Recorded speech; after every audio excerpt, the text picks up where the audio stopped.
Vamos a hacer un pequeño repaso de lo que se estuvo ministrando respecto a la palabra en días anteriores y semanas anteriores, haciendo foco en esta verdad que es el efecto, la bendición, los beneficios de leer, estudiar la palabra de Dios, de interiorizarnos en la palabra de Dios. Y esto es lo que venimos hablando, de qué privilegio que tenemos nosotros de tener la palabra, como dice el apóstol Pedro, la palabra profética más segura. Y la semana pasada agregábamos esto en el cierre de la predicación. A ver, ¿cuántos estuvieron el domingo pasado? Levántenme la mano para saber qué tanto tengo que remontar el mensaje. Ahí está, muy bien.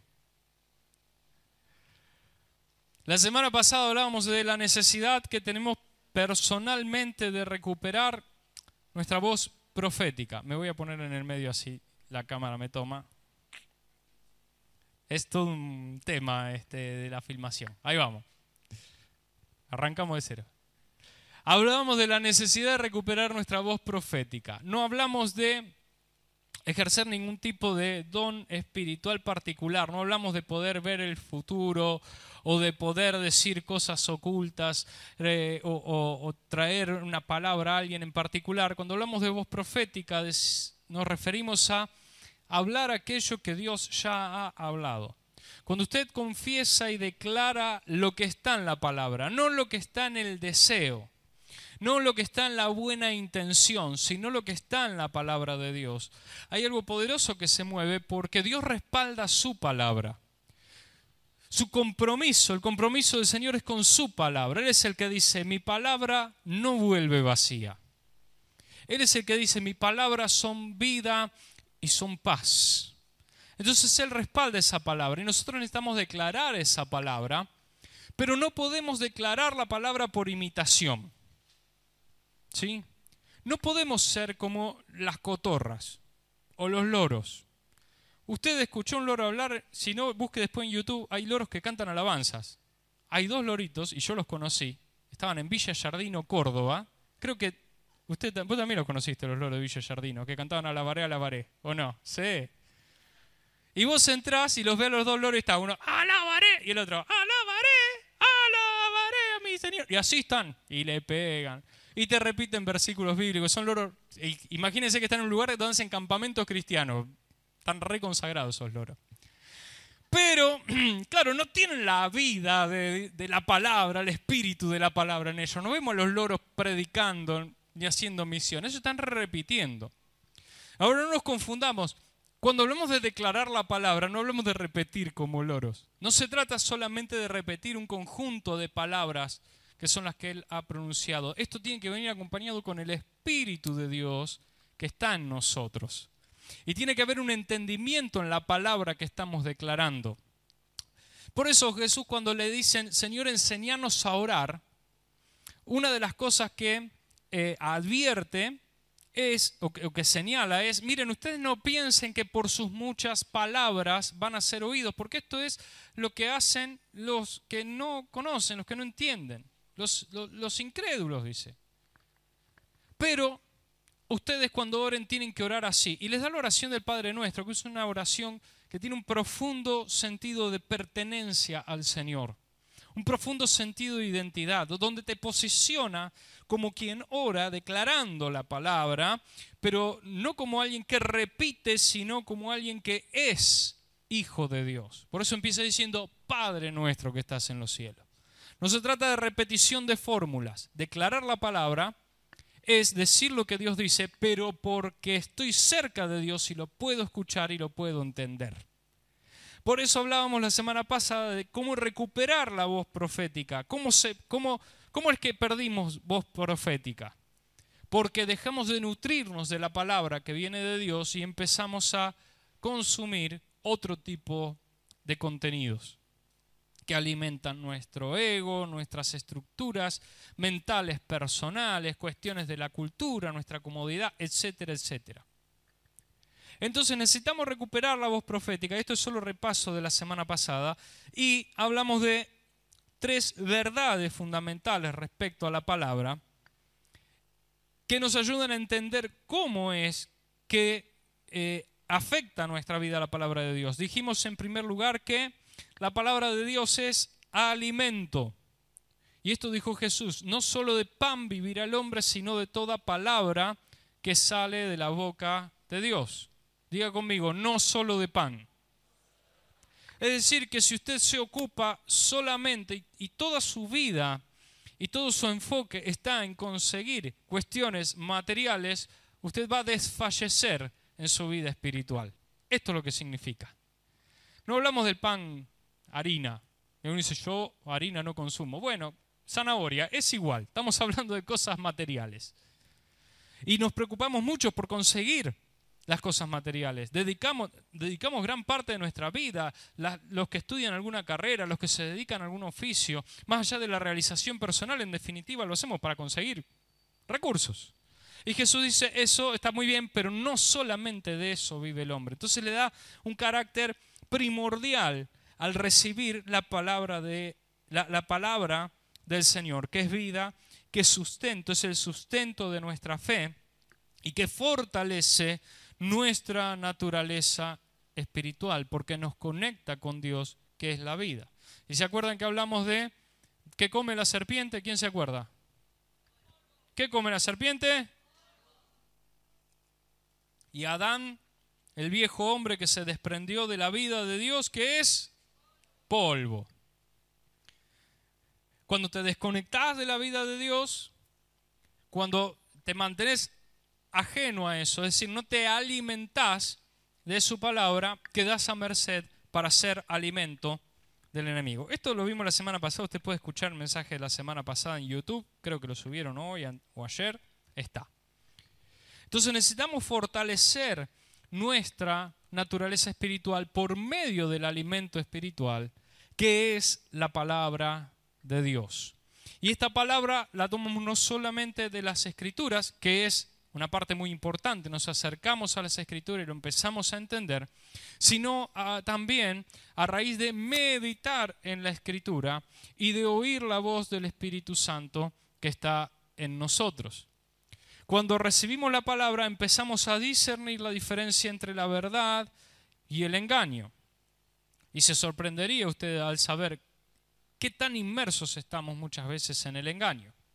Por ejemplo, mientras yo le digo esto, alguno puede estar pensando, yo la leo y no entiendo nada, habla mucho que el Espíritu Santo me habla, pero yo no escucho nada. Eso es parte del engaño. Hay un trabajo ahí que debe ser hecho y que quiero que profundicemos ahora en esto. La meditación de la palabra es fundamental para nuestra alimentación espiritual. Es como lo que hace la vaca, que lo que hace es rumiar. Cuando hablamos de meditación, algunos se confunden por cuestiones culturales. Pensamos que meditar es como estar así en canastita, con los ojos cerrados, pongo la mente en blanco y ese tipo de cosas. No tiene nada que ver con eso. A eso se le llama meditar, pero no es eso lo que la palabra llama meditar. Es más similar a lo que hace la vaca. Y se lo explico brevemente y técnicamente. La vaca come pasto. Si alguno tenía alguna duda, se lo estoy afirmando.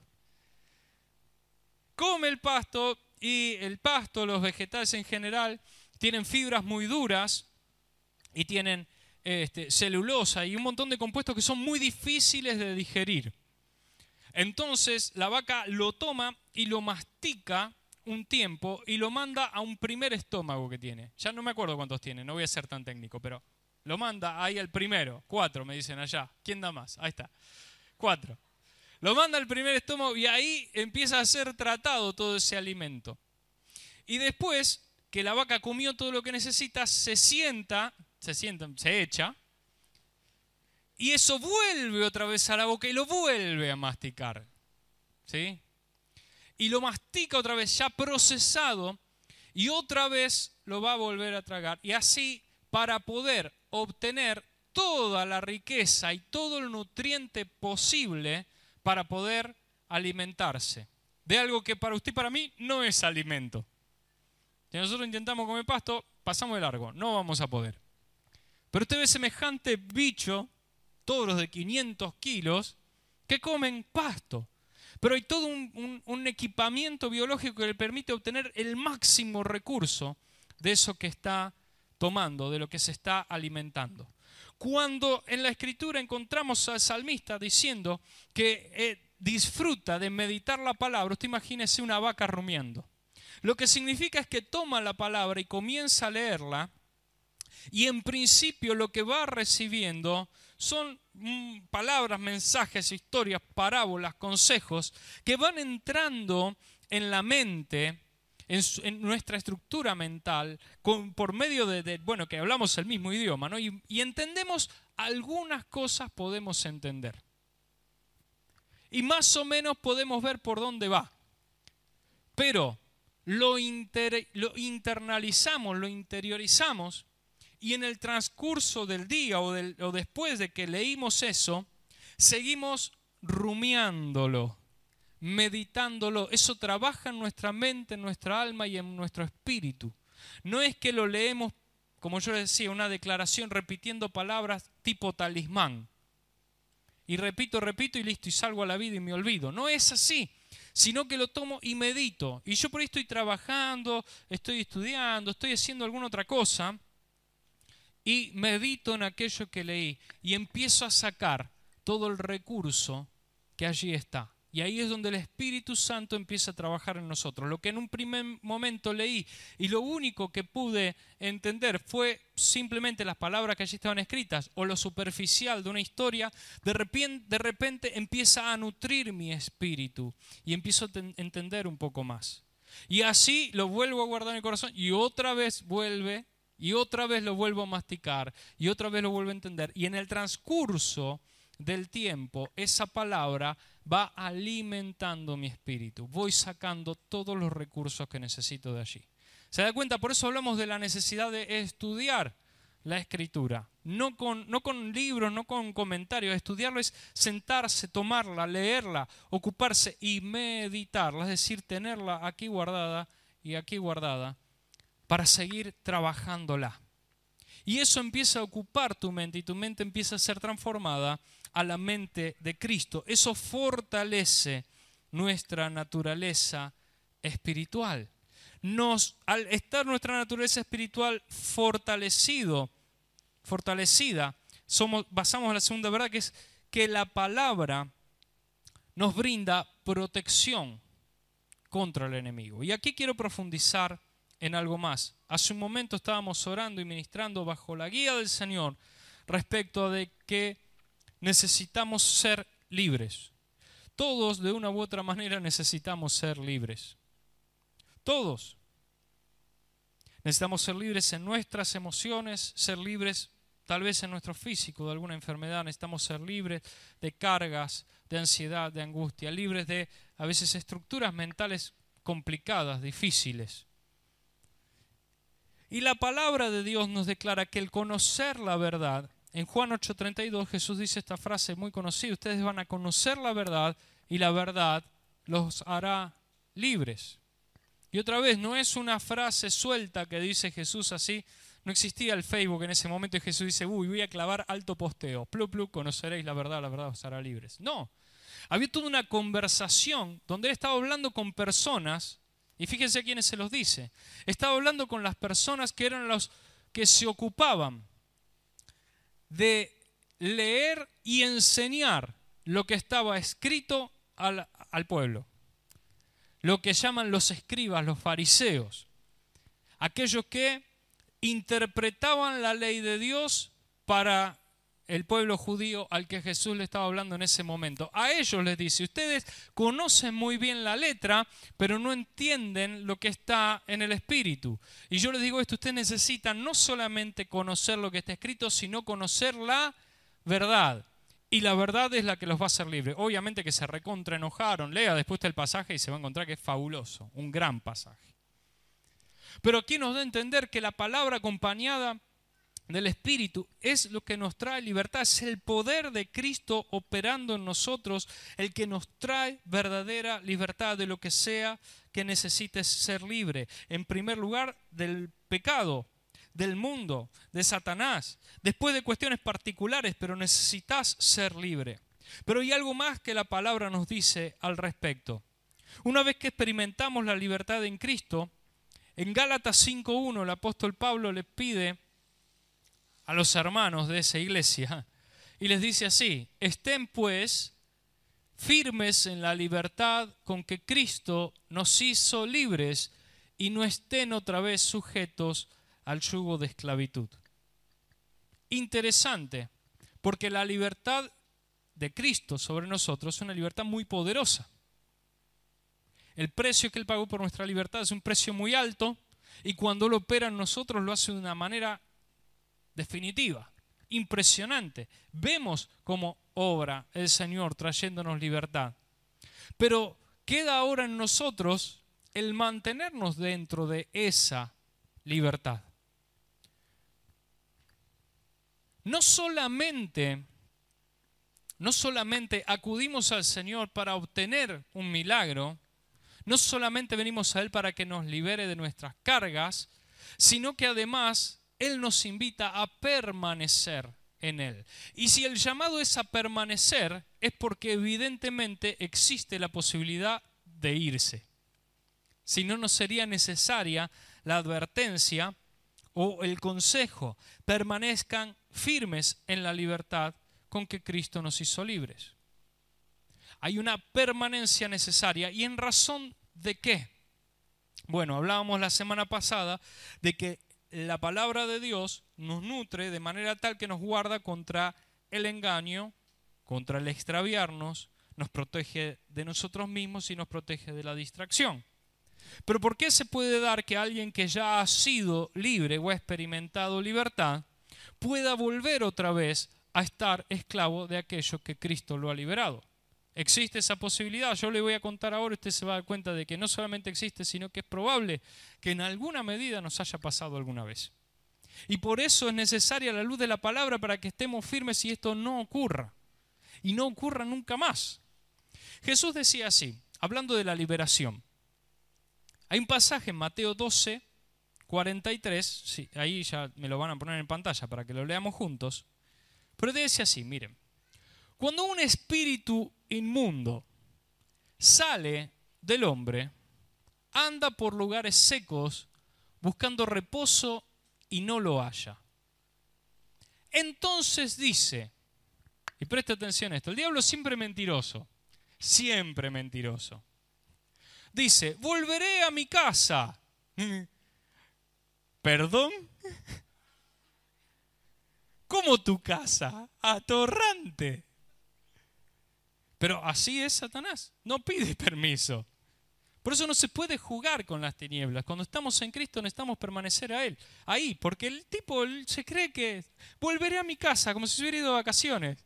Y añade algo más muy interesante, dice, ¿de dónde salí? No saliste, te rajaron.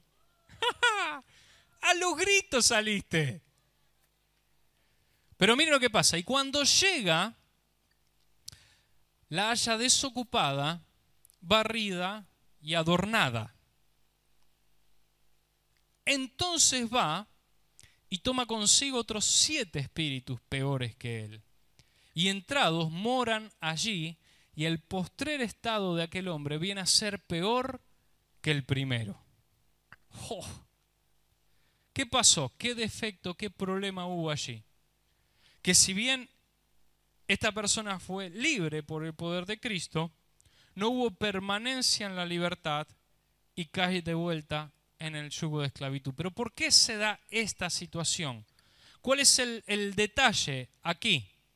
Dice que la casa estaba como Jesús la dejó, limpia y ordenada, pero estaba vacía. La palabra de Dios viene a llenarnos, el Espíritu de Dios viene a llenarnos. ¿Por qué podríamos llegar a estar vacíos? Es la misma figura que si decimos que estamos desnutridos, que no estamos alimentados. ¿Por qué vuelve un espíritu? Preste atención a esto, este es un detalle, pero fíjense que vamos relacionando los versículos bíblicos que hablan del mismo tema y nos va trayendo luz para comprender y avivarnos, por decirlo así, y discernir cómo operan las tinieblas, pero fundamentalmente cómo debemos operar los hijos de luz para no caer en el engaño. ¿Por qué vuelve un espíritu inmundo a buscar a aquel de quien fue expulsado. ¿Te ha pasado de recibir liberación del Señor en algún área? Decir de repente, dejé esto, dejé aquello, soy nueva persona, estoy bien, experimenté tal cosa, tal otra en el Señor, me siento libre, liviano. Y pasa un tiempo y de repente las tentaciones que parece que no te iban a afectar nunca más, de repente vuelven a aparecer. De repente volvés a experimentar un desánimo, de golpe estás exultante por lo que Dios ha hecho en tu vida y de repente o alguien dice una palabra o de alguna forma el enemigo busca tentarte y parece que te tiraron un misilazo. Se te cae, parece que se te cae la fe por el piso. Si esto te pasó, es totalmente normal. Es esto que dice Jesús acá. Porque el enemigo no tiene nada que perder. No le gusta perder. No quiere saber nada con que le quiten aquello que tanto le costó robar. No quiere saber nada. Pero el poder de Cristo es mucho más fuerte que el del enemigo. Acá no hay una pulseada entre Dios y el diablo. El poder de Cristo aplasta a las tinieblas. Y Él no tiene ninguna potestad, ninguna posibilidad sobre tu vida. No te puede tocar si vos estás en Cristo. Pero como yo les decía la semana pasada, se puede parar del otro lado de la vereda y gritarte, vení para acá, vení para acá. Ahí con Jesús cualquiera, pero vení acá, de frente, mano a mano. Y ahí es donde busca la tentación.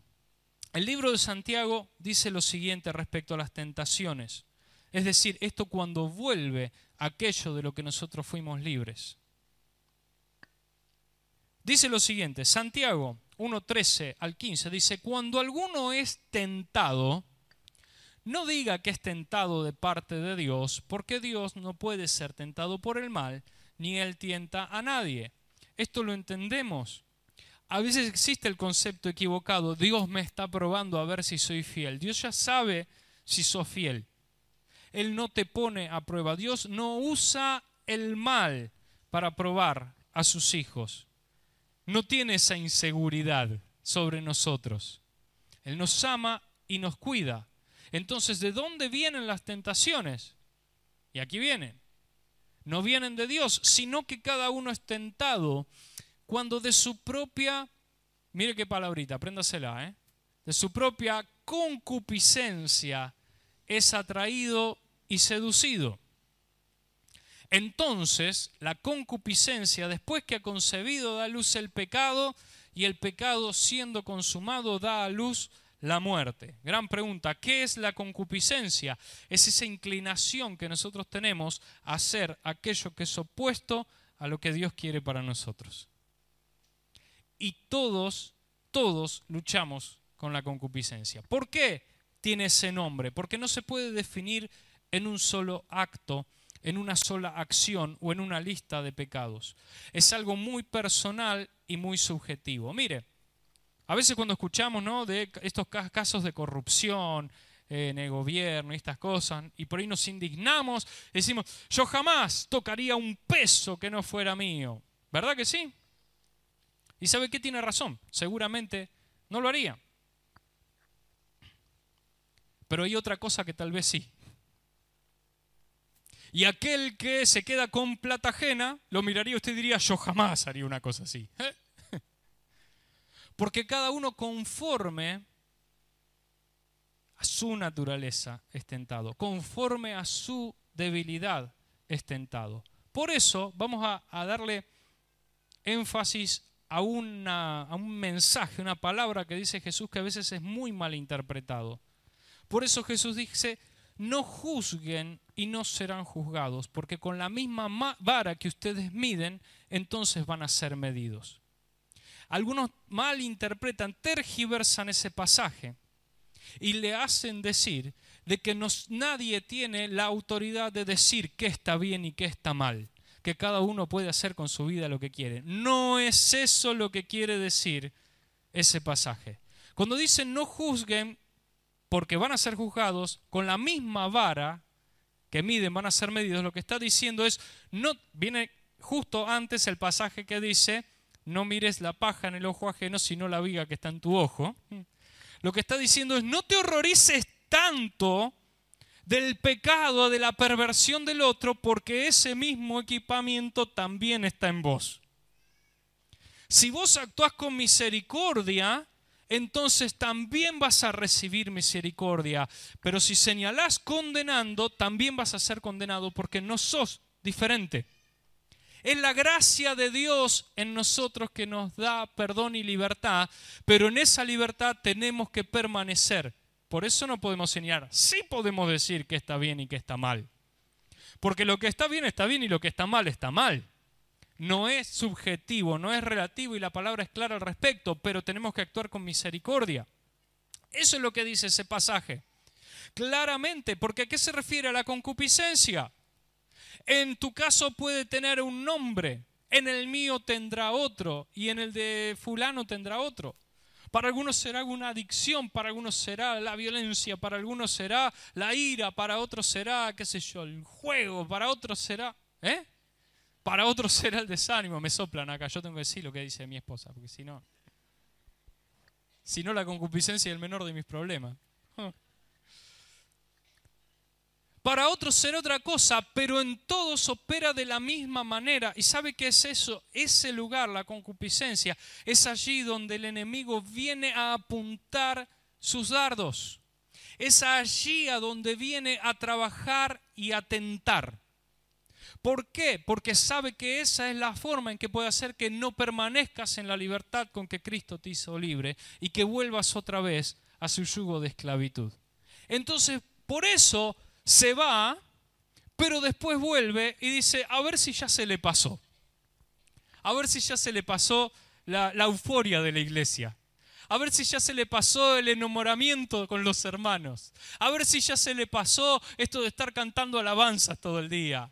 A ver si se le pasó. Y viene y otra vez con lo mismo. Y muchos se confunden y dicen, ¿cómo puede ser? Si Dios ya me hizo libre de esto, tengo otra vez estos pensamientos, tengo otra vez estas luchas, tengo otra vez... ¿Sabe por qué? Porque viene otra vez a lo mismo. Y nosotros tenemos ese tiempo para tomar decisiones y afianzarnos en la libertad con que Cristo nos hizo libre. Por eso Jesús también dice, ustedes tienen que velar y orar en todo tiempo. ¿Para qué? Para no caer en tentación.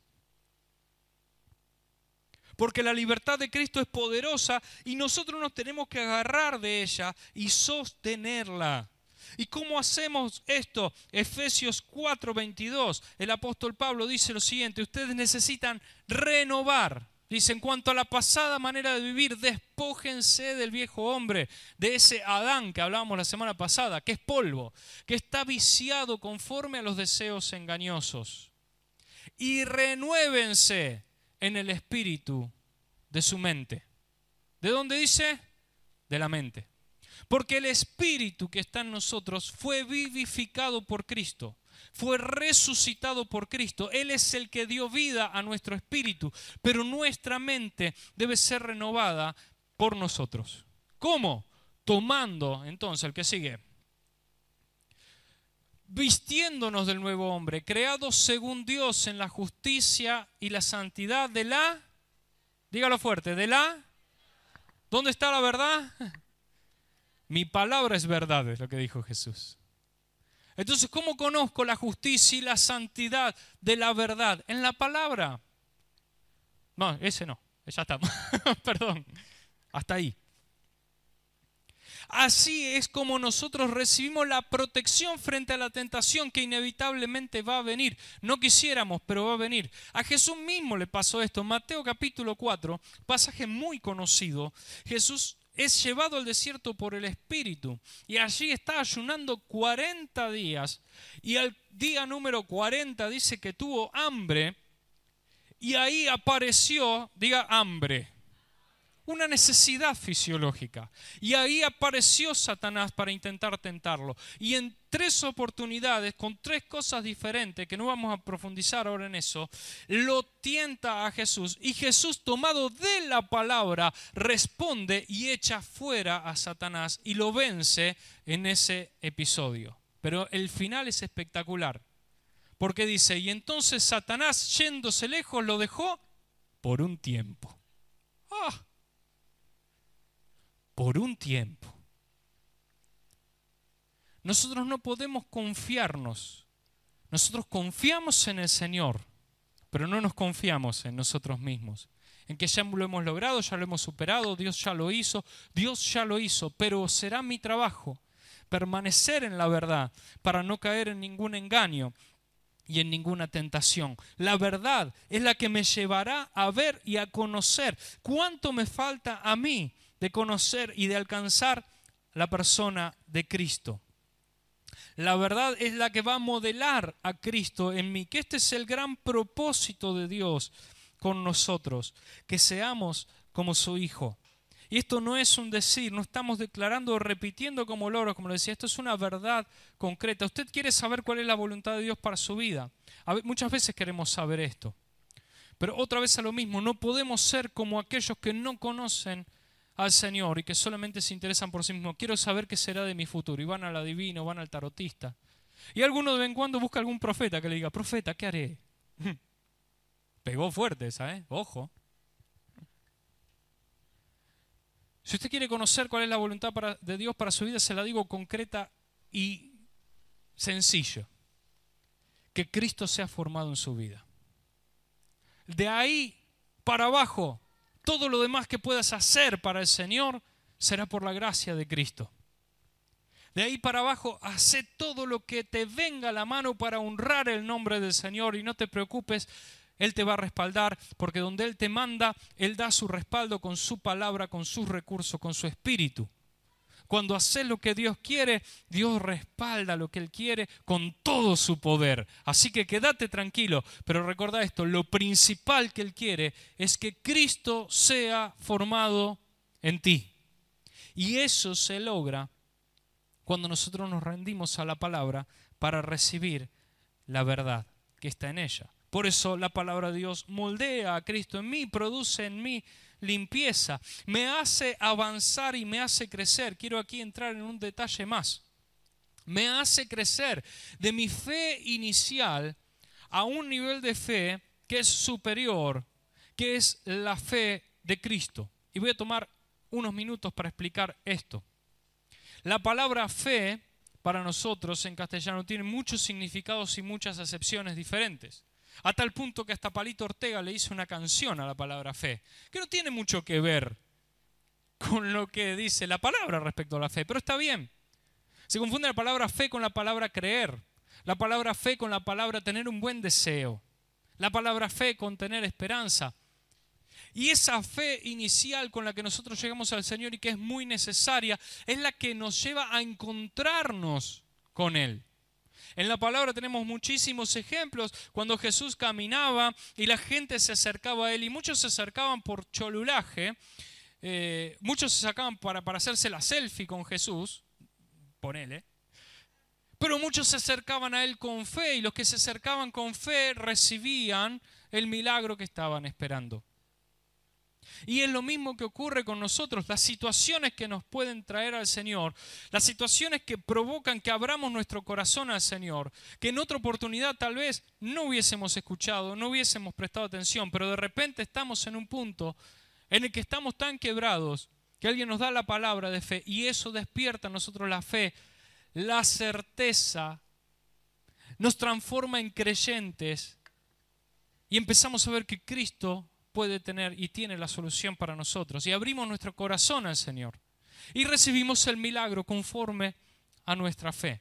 Esa es nuestra fe inicial. Esa es una fe que en el momento nos va a poner en un estado exultante. Vamos a querer testificar y contarles a todos lo que Dios hizo en nosotros. Esa fe nos va a movilizar. Esa fe es la que nos permite disfrutar del milagro que Dios hizo en nosotros, el que nos acerca al Señor. Pero esa fe no dura mucho. Perdón que sea tan duro con esto. Porque esa fe no es la fe que se desarrolla en nosotros cuando empezamos a profundizar en la palabra. Es una fe, es un creer que nos acerca a Dios. Pero nosotros nos acercamos a Dios por una necesidad, pero cuando estamos en Cristo descubrimos que tenemos necesidad de algo aún mayor. Y nos damos cuenta que lo primero ya está resuelto. Por eso Jesús decía, Ustedes busquen primero el reino de Dios y su justicia, todo lo demás ya está resuelto. Ya está cubierto. Porque las necesidades que despiertan en nosotros la fe ya están cubiertas en Él. Pero hay una necesidad mayor que no siempre tenemos en cuenta, que es cómo llegaremos a ser como Cristo. Y esa fe se empieza a desarrollar en nosotros cuando avanzamos de la fe inicial a la fe de Cristo. Y esa fe de Cristo tiene una característica espectacular. Nuestra fe inicial es, como les decía, muy subjetiva. Cada uno la experimenta conforme a lo que le ha tocado atravesar en la vida. Por eso hay testimonios de distintas cosas. Tenemos distintos orígenes, distintas formas que llegamos al Señor. Pero la fe de Cristo es una sola. Sea cual sea que haya sido tu experiencia. Si naciste en una iglesia evangélica, como tenemos muchos chicos aquí, que desde que nacieron están en la iglesia y sirven, siempre han sido guardados y cuidados y demás. O si venís de cualquier cosa en el mundo, sea cual sea, los dos necesitan llegar a la misma fe. No es que uno llegará antes que otro por su experiencia personal. ¿Me entienden con esto? Y esta fe necesitamos desarrollarla porque no podemos vivir de impulso en impulso. No podemos vivir siempre, me voy hasta el fondo, entonces Dios me saca ahí, mi fe se levanta. No, Dios nos levanta una vez, dos veces, las veces que sea necesario, pero su deseo es que maduremos a la fe de Cristo y para eso necesitamos entrar en las Escrituras y en la palabra. Por eso lo que estoy hablando no es solamente motívese, es dedíquese. Porque una característica de la fe inicial muy linda y de lo que se habla mucho y que es muy necesario es de que parte de un corazón sincero. ¿Verdad que valoramos mucho la sinceridad? Es más, podemos decir, si usted se acerca al Señor sinceramente, Dios oirá su oración. Pero la sinceridad no es suficiente para crecer en la fe. ¿Sabe por qué? Hay mucha gente que dice, yo soy sincero con Dios y creo en Dios a mi manera y Dios sabe que soy sincero, pero eso no es suficiente. Porque Dios no nos llamó a ser sinceros con Él, nos llamó a ser sus discípulos, sus aprendices.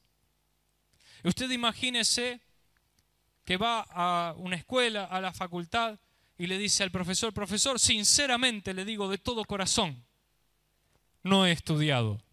Lo quiero mucho, pero no he estudiado. ¿Va a aprobar? Depende del plan que haya de educación vigente, pero no. Porque la sinceridad no será suficiente y hay muchos que viven en el engaño de la sinceridad, dando más valor a algo que tiene valor. No quiero minimizar el valor de la sinceridad, porque es parte de la fe que nos lleva a conocer a Cristo. Pero la sinceridad debe ser acompañada con el ejercicio de una fe madura que se disciplina en conocer más de Dios. Por eso Jesús nos llama a ser sus aprendices. ¿Está dispuesto usted a ser aprendiz de Cristo? Aprender de Dios va a ser durísimo. Es un curso re difícil. Es difícil para la carne. Es difícil para la concupiscencia. Porque como todas las cosas que valen la pena, requiere mucho esfuerzo. Todo aquello que a nosotros nos da recompensas duraderas y a largo plazo cuestan mucho y al principio no producen gran satisfacción. Pregúntele al que viene empezando la dieta hace 5 lunes. Acá está, gloria a Dios. O cuando usted empieza a hacer ejercicio o el médico le dice, mira, no puede tomar más Coca-Cola, va a tener que cuidarte en esto, en aquello, en lo otro. Y de repente la disciplina que no teníamos la tenemos que empezar a tener. O cuando el que quiere comenzar a estudiar una carrera y se encuentra con que mi pasión, mi sueño es ser médico y de repente se encuentra delante de un libro diciendo, ¿por qué? ¿Por qué? ¿Por qué?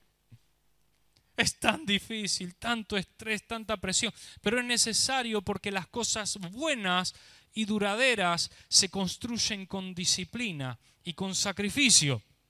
Imagínese esto que es eterno. Va a requerir de nosotros mucha disciplina. Y va a requerir también sacrificio. No nos dejemos engañar por ese esa supuesta sinceridad en la que decimos, si soy sincero, Dios me escuchará y hará, y esperamos la varita mágica. Dios obra con poder en los corazones que tienen fe, pero no es magia, es desarrollo. Hay una libertad inicial, pero en esa libertad hay que permanecer, y para permanecer usted tendrá que alimentarse, y para alimentarse bien tendrá que disciplinarse, y ahí la carne le va a jugar una mala pasada. Por eso debemos estar atentos, tomar sabias decisiones, poniendo en primer lugar lo que es más importante para nosotros. Si lo podemos entender para el cuidado del cuerpo, ¿cómo es que nos cuesta tanto entenderlo en el cuidado de nuestro espíritu? ¿Qué es lo que es eterno? Porque este cuerpo, ya usted sabe, pero nuestro espíritu es eterno. ¿Cuánto más debemos cuidarlo? Por eso Santiago 1:22 nos insta a ser hacedores de la palabra, no solamente oidores. Creo que este pasaje resume todo lo que estuvimos hablando. Sean hacedores de la palabra y no solamente oidores, no loritos que repiten. No se engañen a ustedes mismos, no crean que eso es suficiente. Porque si alguno es oidor de la palabra pero no hacedor de ella, este es semejante al hombre que considera en un espejo su rostro natural, porque él se considera a sí mismo, es decir, se ve en el espejo y se va, pero después se olvida cómo era. No puede decir, no, me puedo olvidar de cómo soy. Sí te puedo olvidar. Ayer tuve una experiencia sobrenatural con esto. Que estuvieron en el casamiento de Mika y Naxa, lo van a saber. Había en el casamiento un muchacho que hacía caricaturas. Así que me puse con mi esposa y me hicieron una caricatura. Y me muestran la caricatura y yo digo, no, no soy así. Y todos los que estaban a mi alrededor, incluyendo estos que están acá en la primera fila, me decían, sí, igual te hizo. No, no puede ser. Porque yo me miro en el espejo cuando me voy a peinar. Cuando me lavo los dientes, ¿está bien? No me puedo engañar a mí mismo. Me miro en el espejo como usted se mira en el espejo. Pero después nos olvidamos de cómo somos. No es que me olvido mi cara y me miro en el espejo y digo, ¿quién es este muchacho? Qué buen mozo. No, sé que soy yo. Usted me entiende lo que digo. No andamos todo el tiempo pensando, ve cómo soy, cómo no soy. A eso se refiere Santiago. El que escucha la palabra, el que se lleva el versículo, el que repite como loro, como si fuera un talismán. Es como el que se mira en el espejo y después se olvida cómo era. Se olvida de la patita de gallo, se olvida que tiene el coso verde acá en el diente. Se olvida y hace su vida. A eso se refiere. Pero el que es... Seguimos. Pero el que mira atentamente la perfecta ley, es decir, la perfecta ley es sinónimo de la palabra. El que mira atentamente la palabra, la de la libertad, la que te trae libertad, y persevera en ella, no siendo oidor olvidadizo, sino hacedor de la obra, este será bienaventurado en lo que hace. ¡Oh! Por eso hay que permanecer.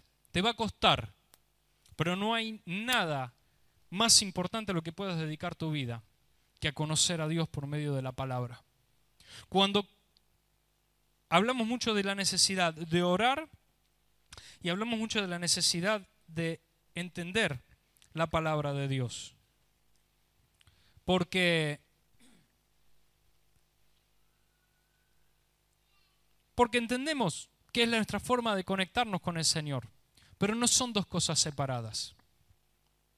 Cuando usted ora, muchas veces habla, ¿verdad? Y a veces llega un punto en que no sabe ya ni más qué decir. Pero nos vamos conectando con el Señor en nuestra oración. Pero cuando usted lee la Escritura, es Dios el que le está hablando a usted. Y la oración se transforma en un diálogo. ¿Quiere saber usted cómo me habla el Señor? ¿Lo escucharé con una voz audible? Puede ser que en alguna oportunidad ocurra. Lo sentirá en su corazón, lo entenderá en su mente, pero fundamentalmente lo va a leer en las Escrituras. Y lo que usted lee aquí, como esa vaca que come el pasto, muchos lo van a leer lo mismo que leyó usted, pero usted Dios le está hablando porque usted lo ha masticado, lo ha meditado y le ha sacado otra riqueza que otro no ha podido ver. Esa es la revelación del Espíritu en su vida. Pero es necesario que nos apliquemos. No solamente... Póngase de pie, voy a terminar con esto. Le voy a dejar en libertad. No solamente con el deseo, sino con la dedicación. Para terminar, quiero señalar una parábola que Jesús usó que nos va a ayudar a entender qué significa esto de que mi sinceridad con Dios tiene que ser acompañada de acción. Jesús dice que había un hombre que tenía 2 hijos y fue un día y les dijo: necesito que vengan a trabajar conmigo a mi campo hoy. Y dice que el primero, y yo agrego así entre paréntesis, con toda sinceridad, le dijo: sí, padre, allí estaré a primera hora. Pero después no fue. Y el segundo, también con toda sinceridad, le dijo: no, ni da. Otra vez yo, no voy a ir. Pero después, meditando, se arrepiente y va a trabajar. ¿Cuál de los 2 hizo la voluntad de su padre? El segundo. No siempre la respuesta efusiva será la que traiga más resultado. Será tu permanencia la que dará el resultado más glorioso. Por eso lo que hayas recibido hoy en este lugar, sea en la administración, en la adoración, en la palabra, va a requerir que en el transcurso de la semana lo profundices día a día, que empieces a dedicar tiempo para cultivar el conocimiento de la palabra. Te recomiendo que tomes el Nuevo Testamento y lo empieces a leer una y otra vez. Y no vayas por el lado fácil. Esta mañana le decía a los hermanos, algunos buscan a ver cuál es el más corto. Y agarran la epístola de Judas, que está ahí, cortita, un capítulo tiene. Pero es durísima. No empecé por ahí. No empecé por el Evangelio de Lucas, es más largo, pero como que te va a ir llevando un poco mejor. Pero empezá a cultivarte, no en tomar versículos y frases sueltas. Dios no te va a alimentar con historias de Instagram, con frases cortitas. Él te va a alimentar con el diálogo que entablás con Él. Y toda palabra que sale de la boca de Dios produce en nosotros transformación y permanencia. Entonces va a venir el tentador, va a venir ese que sacaron corriendo de tu corazón. Va a venir y va a decir, a ver con qué me encuentro. Y cuando llegue a 2 cuadras va a sentir el olor de la unción que está todavía sobre tu vida. Va a decir, ¡ay, no me acerco ni loco! Va a venir a intentar buscar a ver si te quedó un poquito de concupiscencia bajo la alfombra, a ver si está todo muy ordenado, pero me parece que atrás del ropero no barrió. Va a venir a buscar, pero qué bueno que lo que encuentres sea un así dice el Señor. Vete de aquí, Satanás. Resistiendo al diablo, haciendo que huya de nosotros. Pero esté fortalecido, mi hermano. Esta es una temporada donde necesitamos venir a congregarnos, porque entendemos que cuando venimos a congregarnos recibimos más luz en aquello que ya está habitando en nosotros. Y no solamente venimos porque venimos golpeados y necesitados de la semana. Venimos para recibir más fuerza. Venimos porque hemos derrotado al enemigo y necesitamos más fuerza porque vamos a seguir arrebatándole de todas las cosas que se ha robado. Este es el tiempo en el que estamos entrando. Tómelo con seriedad y comience a profundizar en la palabra. Comience a estudiarla. Cierre sus ojos ahora y pidamos al Espíritu de Dios que traiga luz a nuestra vida. Esto cantábamos hace un momento. Lumbrera es a mis pies tu palabra. Es como los faros del auto. Eso es lo que significa. Como los faros del auto, que por más que atraviesen la noche más cerrada y la ruta más oscura, esos faros rompen con esas tinieblas y vos podés seguir en el camino. Así es la palabra de Dios que trae luz, aún en la más densa oscuridad que tengas que atravesar. Allí la palabra de Dios te abre el camino y te va alentando y te va mostrando que Dios ya ha preparado las buenas obras para que camines en ellas. Ella preparó un buen camino. Vos solamente tenés que seguirlo con obediencia y perseverancia y no dejarte atar nunca más. Él ha traído libertad sobre tu vida. No te ates por cuestiones sentimentales a ninguna otra cosa. Más bien con toda sabiduría, Busca que el Espíritu de Dios desarrolle en vos dominio propio para poder resistir las tentaciones. Fundate en la palabra y en la Escritura. Será la experiencia más gloriosa que puedas vivir. Lo más fuerte que vas a experimentar no solamente va a ser un toque de Dios en un momento, en un altar, una liberación, una administración. Será la experiencia a lo largo de tu vida, fortaleciéndote en la palabra día tras día, tras día, tras día. Y encontrando que un mismo versículo que al principio era, qué linda historia, de repente se transforma en una verdad fundante que te va a hacer prosperar en el momento más difícil de tu vida.